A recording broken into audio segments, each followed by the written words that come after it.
nefastas quanto aquelas declarações ridículas do Bolsonaro, são também as falas ridículas do identitarismo, produzido, né, no Brasil, em que nós temos uma polarização do emburrecimento.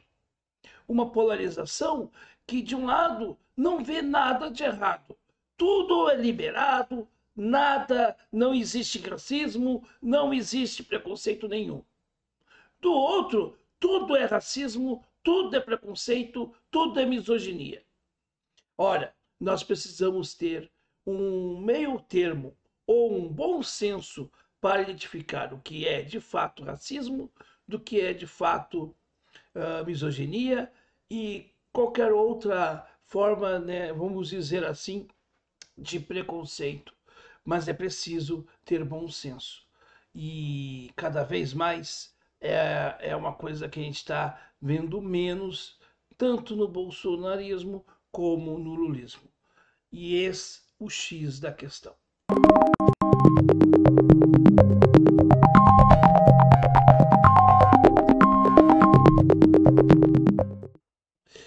Antes da gente começar de fato o nosso vídeo, já peço para que você já deixe o seu like, inscreva-se no nosso canal, assine então, né, aí o sininho das notificações, porque é muito importante, né, para o crescimento aqui na plataforma, para que a gente possa ter, né, mais espaços reflexivos aqui no YouTube. Muito prazer, eu sou Noé Gomes e você está no canal Falando de História e eu peço para você uma única coisa, a sua inscrição, o seu, né, ali acionar o sininho, o seu comentário é muito importante também, mas muito importante, e também aquele like, que também valoriza esse trabalho. Combinado? Muito bem. Vamos então falar hoje, né, sobre os malefícios do identitarismo. É bom deixar claro uma coisa: em nenhum momento, em nenhuma hipótese, as pautas humanas, tanto da mulher, da criança, do negro, as pautas ambientais, as pautas animais, essas pautas não são importantes. Muito pelo contrário, elas são essenciais. Mas é preciso ter bom senso para dar ênfase a abordar elas, porque senão nós vamos estar reproduzindo, né, contrassensos. O contrassenso do Bolsonaro a gente não pode aceitar, mas não dá para aceitar os contrassensos do petismo.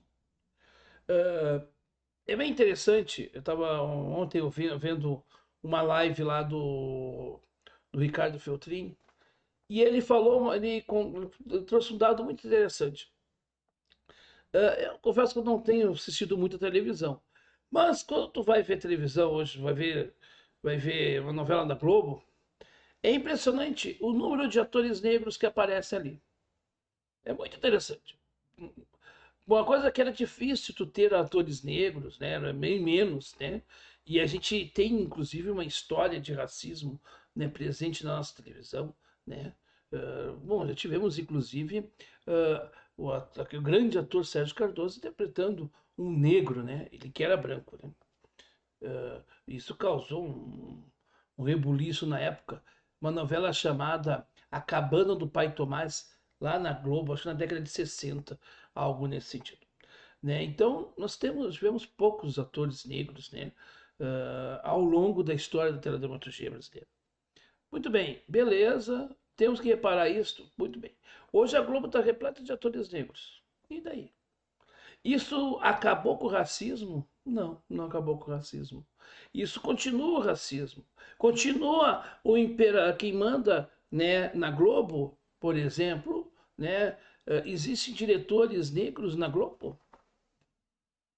É uma pergunta a ser feita. Mas parece que para essa gente isso não importa. O que importa é que tenhamos a inclusão dos negros nas novelas. Ai, que maravilha! Ai, que lindo! É bacana, sem dúvida, é bacana. Mas e outras questões paralelas, que são muito mais importantes, talvez, né? Tão importantes quanto? O processo do identitarismo é reduzir as pautas humanas para conveniência política. Como foi feita a pauta sindical, em que o PT encampou essas pautas para ele e diminuiu o tamanho dos sindicatos do Brasil. Preste atenção nisso aqui. Termo buraco negro é racista, diz a Nelly Franco. Nelly Franco é irmã, né, da vereadora, né? A vereadora foi assassinada brutalmente, né? A Marielle, né? Foi assassinada brutalmente no Rio de Janeiro. Muito bem, todo mundo sabe quem é Marielle Franco, né?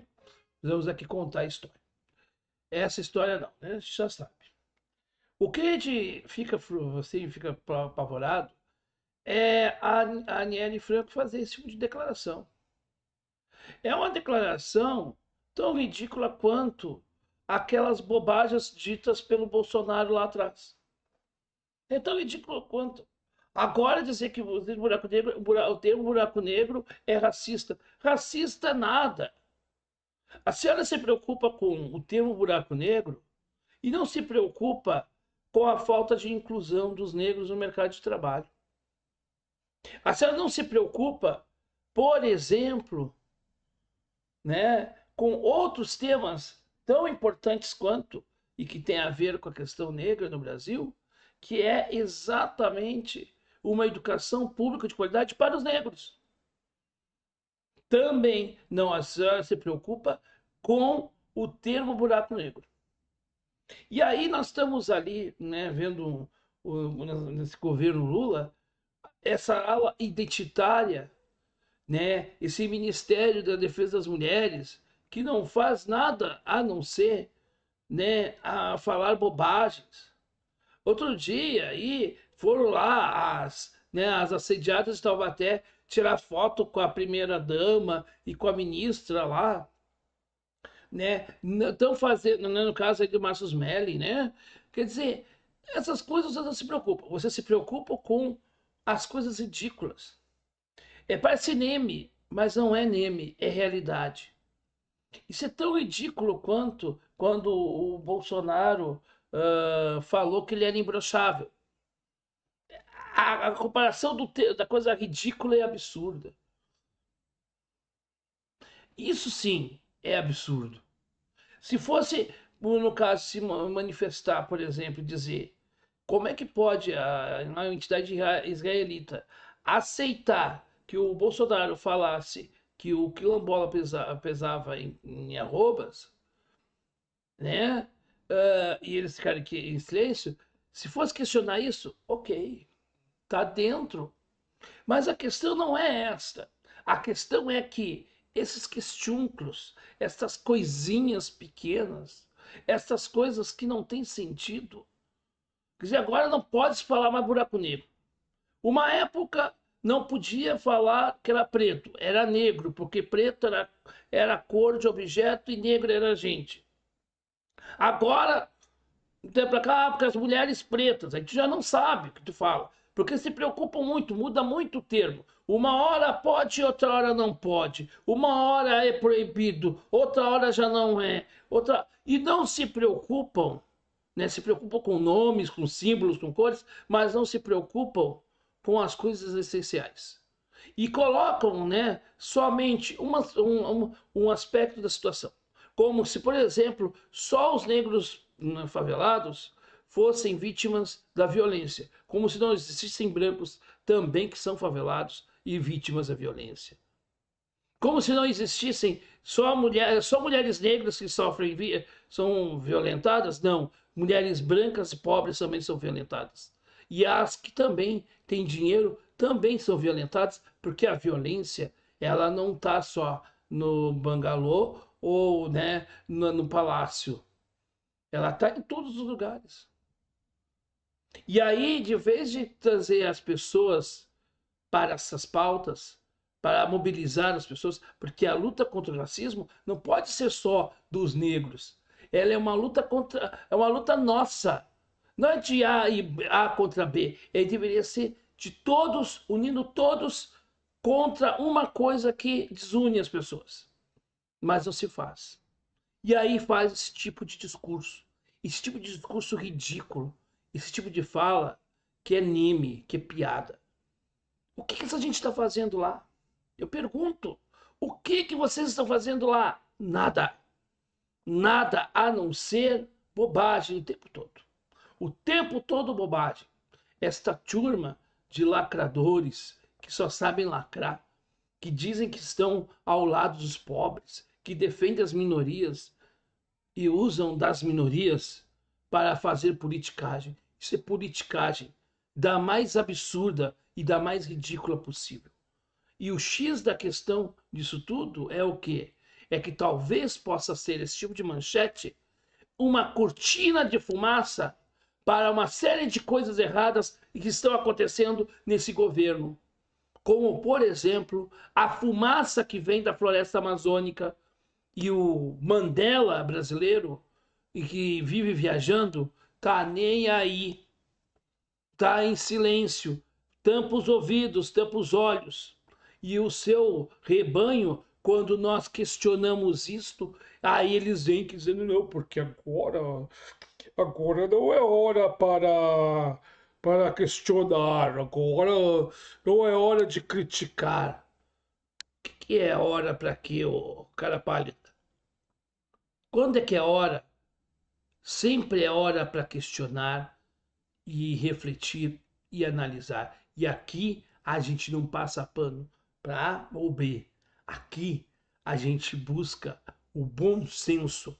E é isso que está faltando hoje no Brasil. É bom senso. É bom senso de gente que se diz cristã e que apoia provavelmente o que aconteceu em Itajaí, onde moradores de rua foram expulsos sendo agredidos por policiais militares, como se fossem eles bandidos, como se esses quisessem estar ali, e se não fosse, na verdade, aquilo, né, o resultado de uma sociedade que desigual, que separa, que faz com que as pessoas vão para as ruas, porque sem perspectiva econômica, sem perspectiva de vida, sem educação de qualidade, nós não vamos transformar de fato uma sociedade. Aí é mais fácil pegar a força policial para fazer esse trabalho sujo. Isto é bom senso que eu estou falando. E é isso que faz com que bolsonaristas e lulistas não entendam o que a gente fala. É isso que vocês é isso que vocês fazem.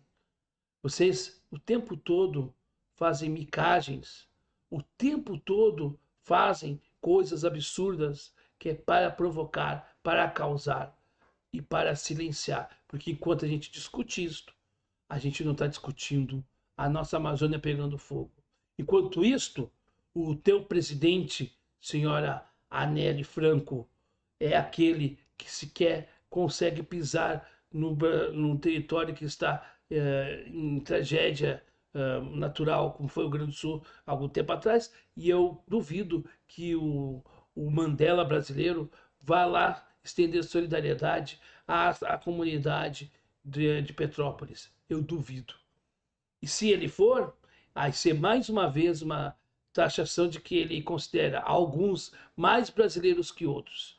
Isso vocês não querem falar, mas falar essas bobagens vocês querem. Vocês querem é tirar a atenção do fracasso que é esse governo. É para isso que está servindo esses ministérios. Porque o povo indígena lá do Ministério dos Povos Indígenas não está sendo atendido, porque até o orçamento lá que inexistente para esse ministério serve para quê? Esse ministério para nada, é um cinzeiro em cima de uma moto. E assim vai. Aí nós temos o ministro dos Direitos Humanos, que é um ministro dos discursos. Muito bonitos os discursos do Silvio Almeida, mas pouca prática, pouca efetividade. O discurso de Lula na ONU, lindo, maravilhoso, feito pelo Celso Amorim. Mas é um discurso que expressa a realidade do Brasil? Não. Vocês vivem num mundo paralelo. Nós não. Nós aqui vamos questioná-los até o fim. Porque esse é o nosso dever. O dever de todo brasileiro que tem responsabilidade, que realmente ama o Brasil e que não se vende é questionar esse tipo de postura, seja do PT, seja do Bolsonaro, seja de quem quer que seja. Não dá para aceitar mais essas coisas. Chega, chega de maniqueísmo e de demagogia. Nós precisamos discutir o Brasil de fato. E não vai ser os identitários desse país que vão discutir, porque eles podem até falar que representam as camadas mais pobres e não representadas, mas no fundo elas só querem aparecer em cima da fragilidade dos outros. O resto é bobagem. Ou gente como a Aniele, que usa esse tipo de assunto, cria esse tipo de factoide, porque não tem nada a dizer, porque talvez, né, a sua função lá não tenha sido exercida como deveria ser. Né? É uma ministra de um ministério que não produz nada, ou quase nada. Essa que é a verdade.